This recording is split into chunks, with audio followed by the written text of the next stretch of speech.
آقا سلام عرض کردیم، خیلی خیلی خوش آمد. علیکم السلام و رحمت الله. بسم الله الرحمن الرحیم.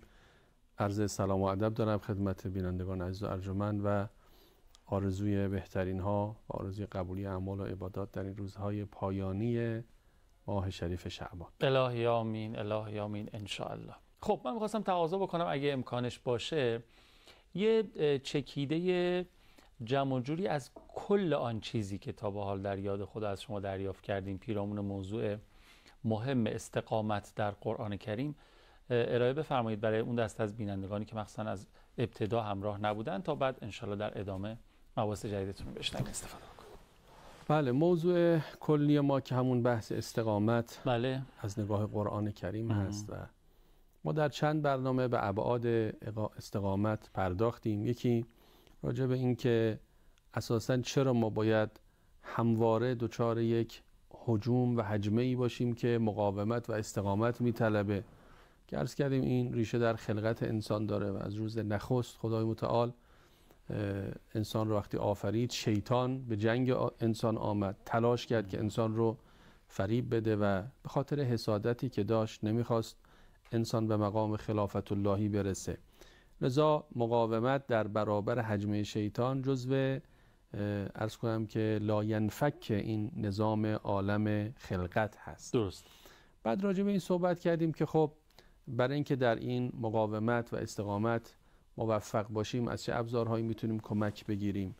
عرض کردیم یکی از ابزارها ابزار دعاست و ما چون اتفاقا به ماه رمضان داریم نزدیک میشیم و این فصل رجب و شعبان و رمضان فصل بندگی هست و فصل دعا هست، خوبه که یک یادآوری دیگری هم به این موضوع داشته باشیم. روزه خودش سبب افزایش مقاومت میشه که مناسک دینی یکی از ابزارهای افزایش مقاومت هست. خدا در سوره بقره فرموده که کتب علیکم الصیام کما کتب علی الذین من قبلکم لعلکم تتقون. درست.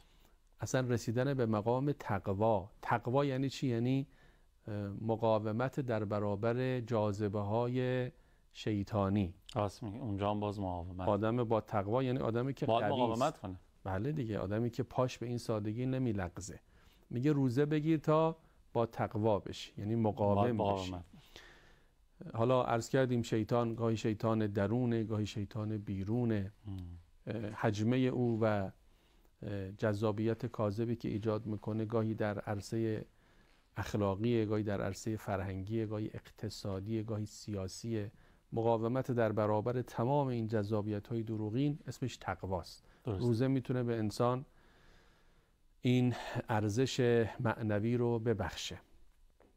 و عرض کردیم که اساساً خدای متعال در این دنیا سختی‌های زیادی رو بر سر زندگی ماها ایجاد میکنه تا ماها در سایه مقاومت در برابر این سختی‌ها به کمال برسیم. و ما ارسلنا فی قریة من نبی الا اخذنا اهلها بالبأساء والضراء. ما هر کجا پیامبری فرستادیم گرفتاری هم بعدش اومد تا اینها تضرع کنن به درگاه خدا، برگردن و بدونن که اون کسی میتواند دست اینها را بگیرد که او قدرتش فوق همه قدرت هاست. یعنی این سختی ها خودش عامل بالا رفتن مقامات معنوی انسان. اینا نکاتی بوده که ما در چند برنامه گفتیم. امروز اگر اجازه بفرمایید میخوام به این بپردازم که چقدر مقاومت و استقامت در رکاب ولی خدا قیمت داره، چقدر ارزشمنده و چقدر با عظمته و چقدر خدا از رزمندگان و از کسانی که در رکاب ولی خدا در راه او مقاومت میکنن تمجید کرده. چقدر خدا از اونها با عظمت یاد کرده. از لحظه لحظه سختی های اونها خدای متعال به بزرگی یاد کرده. لحظه لحظه رنج ها و مشقت هایی که در این مسیر تحمل میکنند و خدای متعال مورد عنایت ویژه قرار داده. دونستن این مطلب برای کسانی که میخوان این مسیر رو انتخاب بکنن بسیار بسیار امید بخشه، بسیار بسیار سرور آفرینه. انسان شاد میشه وقتی احساس بکنه که این رنجی که داره میکشه مورد توجه ویژه خدای متعال هست و خدا برای این رنج ها داره برای من اجر و پاداش محسوب میکنه. رنج چنین گنجی رو در پی داره. احسن بر شما. نابرد رنج گنج میسر نمی شود. بالاخره این رنج ها رو باید برد تا به اون گنج برسه. بله. آیاتی رو که برای امروز من انتخاب کردم در این برنامه وزین، برنامه خوب شما، برنامه یاد خدا تقدیم بینندگان بکنم، آیات سوره مبارکه توبه هست. بله. آیه 119 تا 121. من آیات یه مرتبه بخونم، یه ترجمه‌ای بکنم، بعد اگر صلاح دونست آیات هم پخش بشه به نظرم خیلی هم عالی. چرا که نه. یا ایها الذین آمنوا اتقوا الله و کونوا مع الصادقین. ای کسانی که ایمان آورده اید، با تقوا باشید و همگام صادقان باشید. اولا خدا از ما دعوت کرده که ما همراهی کنیم با اونهایی که صادقند. صادقن یعنی چی؟ یعنی در عقیده، در رفتار، در گفتار صدق و راستی و درستی موج میزنه در تمام شؤون اونها، که مصداق این صداقت و صادقین بر اساس روایات ما اهل بیت عصمت و طهارت علیهم السلام، پیغمبر گرامی اسلام هستند. از اول آیه بخوایم شروع کنیم، ای کسانی که ایمان آورده اید. بله. اول ایمانه. بله. تقوا پیشه کنید. بله. درسته. بله. و تقواست. و حالا که ایمان آوردین و تقوا هم دارین پیشه میکنین، همراهی کنید و همگام باشید با صادقان. خب در چه جهت با اونا همگام باشیم؟ جهتش حتما مرتبط با آیات بعدیه. ببینید تو آیه بعد خدای متعال بیانی داره که از این بیان هم علت اهمیت همراهی با صادقان رو میفهمیم، هم میفهمیم این همراهی در چه جهتیه. درست. اهل مدینه و اعرابی که در اطراف مدینه زندگی میکنن، اینها سزا نیست و روا نیست که از پیغمبر عقب بمونن، سرپیچی بکنند، با او همراهی نکنند. نه تنها همراهی نکنند، ولا یرغبوا بانفسهم عن نفسه، جان فدای او نباشند، خودشون رو فدای این وجود مقدس و نازنین نکنند. مردم مدینه، مبادا شما در همراهی پیغمبر سستی بورزید، از او عقب بمونید. مبادا شما در ایثار و نثار جان و طبیعتا مال خودتون در رکاب پیغمبر دریغ بورزید. خب اینجا معلوم میشه اون معیت با صادقان یعنی همراه اونا باشیم در ایثار، در فداکاری، چون اونها در خط مقدم جهادن. پیغمبر در خط مقدم جهاد و مقاومته، او با همه شیاطین عالم داره می جنگه. امیرالمومنین در خط مقدم جهاد و مقاومته. حجمه شیاطین به این جبهه بیش از هر کس متوجه پیغمبر و امیرالمومنین، چون اینا در خط مقدمند و بعد از اونها هم سایر ائمه. و تاریخ هم نشون میده که تمام امامان ما با شیاطین درگیر بودن، با تواقیت زمانشون درگیر بودن. حالا ما امام حسین علیه السلام رو داستانشون رو بیشتر شنیدیم که با یزید درگیر بودن، اما شاید کمتر شنیده باشیم که امام حسن با معاویه درگیر بودن، امیرالمومنین با معاویه درگیر بود و همینطور سایر ائمه. امام کاظم علیه السلام برشی در زندان به شهادت میرسه چون با طاغوت زمانش درگیره. امام رضا سلام الله علیه چرا به شهادت میرسه؟ چون با مأمون درگیره. البته هر کدوم به شیوه خودشون، به روش خودشون. و بعدم امام زمان ما امروز چرا در پس پرده غیبته؟ چون با تواقیت جهان ایشون یک تقابل جدی رو آغاز کرده و ادامه داره و انشالله پیروزی نهایی با ایشان خواهد بود انشالله. میگه ای مردم مدینه، نکنه از پیغمبر عقب بمونید، جونتون رو فداش نکنید. چرا؟ ذالک بانهم لا یصیبهم ظمأ ولا نصب ولا مخمصة فی سبیل الله. این که میگیم از پیغمبر عقب نمونید، جونتون رو فداش کنید، برای خاطر اینه که هیچ تشنگی به شما نمیرسد، هیچ خستگی به شما نمیرسد، هیچ گرسنگی شما در راه خدا تحمل نمی کنید. که در آخر اینجا آیه میگه الا کتب لهم بهی عمل صالح، یعنی به خاطر لحظه لحظه تشنگی ها در رکاب پیغمبر شما در نامه عملتون عمل صالح ثبت میشه. به خاطر لحظه لحظه گرسنگی ها، به خاطر لحظه لحظه خستگی ها، به به خاطر کمخوابی ها، بیخوابی ها، سختی ها، به خاطر لحظه لحظه دلهره هایی که در این مسیر به شما وارد شد. ولا یطعون موطئا یغیظ الکفار، هیچ گامی بر نمیدارن که این گام کفار رو به خشم بیاره. ولا ینالون من عدو نیلا، و هیچ موفقیتی در این راه پیدا نمی کنند و از دشمن یک در واقع شکستی نمی گیرند. الا کتب لهم بهی عمل صالح، مگر اینکه عمل صالح خدا ثبت میکنه. ان الله لا یضیع اجر المحسنین، خدا پاداش نیکوکاران را تباه نمی کند. بعد میگه ولا ینفقون نفقة صغیرة ولا کبیره، هیچ مال کوچک و بزرگی رو هزینه نمی کنن. مال کوچک، مال بزرگ. این اجمالی از آیات و یک ترجمه مقدماتی تا برسیم به توضیحات تکمیلی. برای تأکید بیشتر اگه موافق باشید، همونطوری که خودتونم اشاره کردین، یه بار دیگه ما آیات رو آقای حسین زاده پخش بکنن، با هم دیگه زمزمه بکنیم و فضای برنامه بیشتر متبرک بشه. برگردیم تبیین ترجمه آیات با آقای حاجی ابوالقاسم دولابی عزیز. بفرمایید. اللهم صل علی محمد و آل محمد و عجل فرجهم. دلمون روشن شد الحمدلله رب العالمین به آیات 19 تا 21 سوره مبارکه توبه. تبیین مفاهیم آیات باشه با استاد عزیزم. بفرمایید. بله، آیات مهمیه. همونطوری که در هنگام خوندن آیه ها و توضیح ابتدای حضرت علی هم اشاره کردید به 3 نکته مهم: ایمان، تقوا و معیت با صادقان. این 3 رکن اصلی است که ما در مسیر مقاومت بهش نیاز داریم. اول باید ایمانمون رو بالا ببریم، در ثانی باید به موازین تقوا آراسته باشیم، گناه و معصیت رو کنار بگذاریم، واجبات رو انجام بدیم. خود گناهان مقاومت انسان رو پایین میاره. ببینید هر گناهی به اندازه خودش پلیدی و آلودگی در وجود و روح و جان انسان ایجاد میکنه. این پلیدی و آلودگی مانع پرواز میشه. ببینید ما در مقاومت نیازمند انسان‌هایی هستیم که سبکبال باشن، سبکبار باشن، بتونن مسیرهای طولانی رو طی بکنند. خدا در بعضی از آیات تعبیر لطیفی داره، میگه که ما لکم اذا قیل لکم انفروا فی سبیل الله اثاقلتم الی الارض.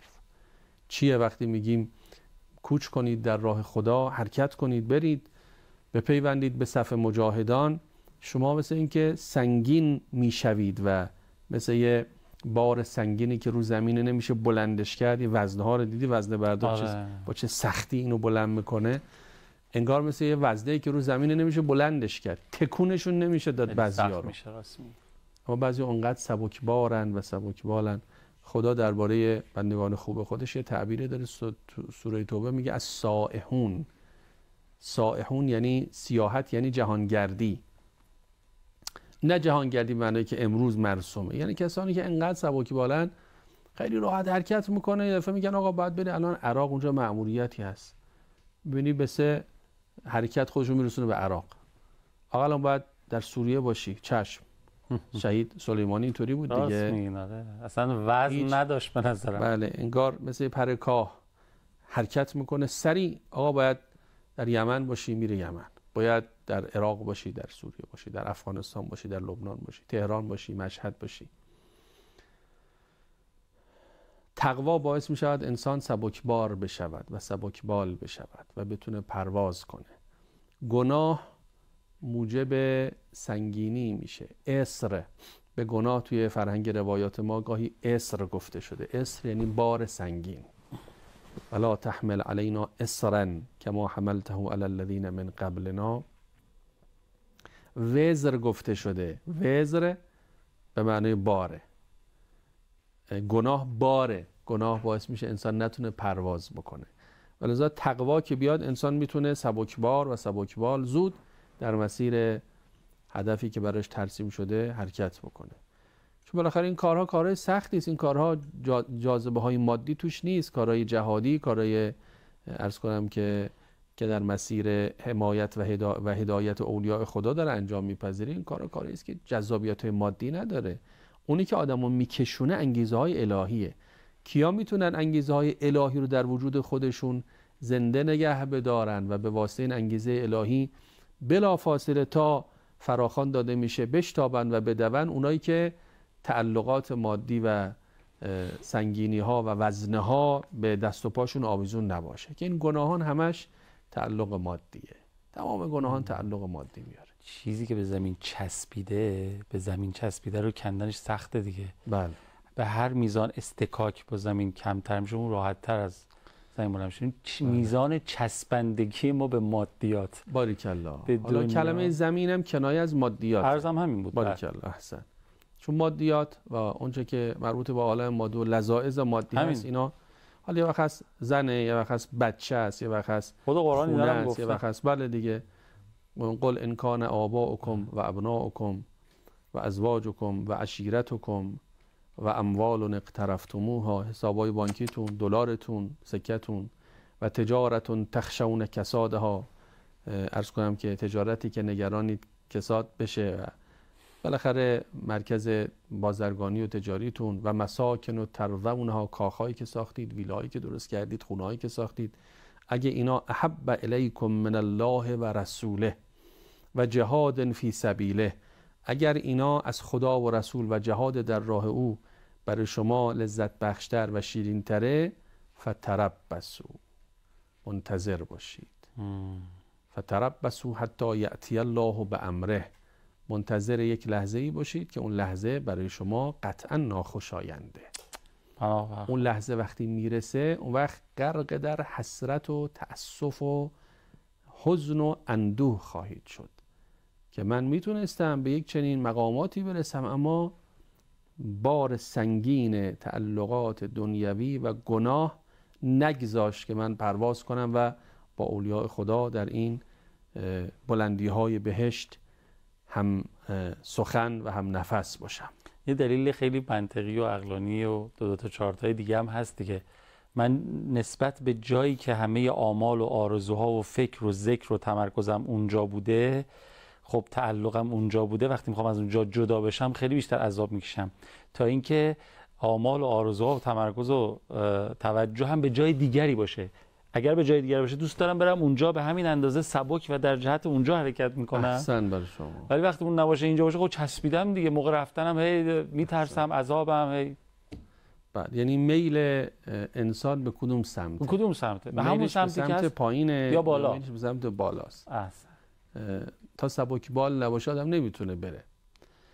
خب پس یا ایها الذین آمنوا اتقوا الله و کونوا مع الصادقین. خودش راهش هم گفته اگه میخوای با امیرالمؤمنین باشی نمیتونی با یه سری کارها مأنوس باشی و بعدم فکر کنی با امیرالمؤمنینی. البته شاید بتونی در ظاهر کنار امیرالمؤمنین باشی، ولی همراهی و همگامی با حضرت نمیتونی داشته باشی. مثل طلحه و زبیر در ظاهر کنار حضرت بودن ولی کار به جایی رسید مقابل حضرت ایستادن. مثل خوارج در ظاهر جزو یاران حضرت بودن، تا یه جاهایی هم اومدن، ولی یه تعصباتی، یک تعلقاتی، هر کس به یه شکل. طلحه و زبیر تعلقاتشون از سنخ تعلقات مادی بود. خوارج کجفهمی، یعنی تعلق و در واقع تعصب بر فهم ناروا و نادرست خودشون. این هم خودش سنگینی میاره. یعنی آدم باید در رکاب ولی خدا هیچ چیز جز ولی خدا کانون توجه او نباشه تا این معیت با صادقان اتفاق بیفته. والله یه جایی جا میمونه، یه جایی عقب میمونه، یه جایی اعتراض میکنه به ولی، عرض کنم که انتقاد میکنه و به خاطر کجفهمی خودش ولی رو زیر سوال میبره، در حالی که اشکال از تو، ایراد از توه. معاویه هم که دیگه معلومه، معاویه خب به خاطر ریاست و به خاطر حکومت و به خاطر فرمانروایی که در اختیارش هست میخواد مقابل امیرالمؤمنین بایسته. ولذا این معیت با صادقان ایمان میخواد، تقوا میخواد. حالا برای اینکه انگیزه بده خدای متعال، شروع میکنه تک تک سختی های این راه رو دونه دونه میشمره که این سختی ها البته متناسب با اون زمان خب گفته شده، هرچند امروز هم بعضا مشابه اینها هست. گرسنگی ها، تشنگی ها، سختی های راه، کمخوابی ها، بیخوابی ها، اینا همش تو مسیر هست. بله. به امام صادق علیه السلام یک کسی گفت آقا ای کاش شما حکومت رو به دست میگرفتید، ما نونمون تو روغن بود، شما اگر حاکم میشدید بالاخره ما هم رفقای شما هستیم، همه امکانات میومد دست شما، بالاخره یه چیزی هم این وسط گیر ما میومد. امام صادق علیه السلام فرمود هرگز اینطوری نیست. اگه کار دست ما بود باید شب تا صبح برنامه‌ریزی میکردید، نقشه میکشیدید، صبح تا شب باید فعالیت میکردید، استراحتی به کار نبود. بله، کسی با صادقان باشه سختی باید تحمل کنه. کسی میخواد با اهل آخرت باشه باید بالاخره پی مجاهدت و سختی رو به تن میکشه و به مال.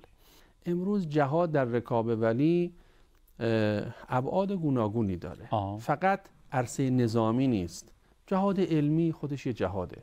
یه استاد دانشگاه درست تو این مسیر سختی هایی رو تحمل میکنه. جهاد اقتصادی، ببینید یه فعال اقتصادی امروز میخواد مثلا اشتغال برای عده زیادی از هموطنان ایجاد بکنه، ببینه خب در این مسیر با مشکلاتی مواجه هست، تحمل این مشکلات و تحمل این سختی ها مصداق همین آیه است. از کوره در نره یه دفعه بگه آقا اصلا بی خیال کار تولیدی، کارخونه تعطیل، کارگرا بیکار، زمینش هم تفکیک میکنم، ویلا درست میکنم. نه، شما تو کار اشتغالید، این جهاد شماست. جهاد فرهنگی، مؤسسات فرهنگی با سختی دارن تلاش میکنن که بتونن ارزش‌های اخلاقی و انسانی رو در جامعه منتشر بکنن. همینطوره. خب گرسنگی داره، تشنگی داره به حسب خودش. بله بله. بیخوابی داره، کمخوابی داره. اینا همش مصداق این آیه است. امیدواریم که هممون در مسیری که این آیه شریفه و این آیات نورانی ترسیم کرده موفق باشیم. الهی آمین ان شاء الله.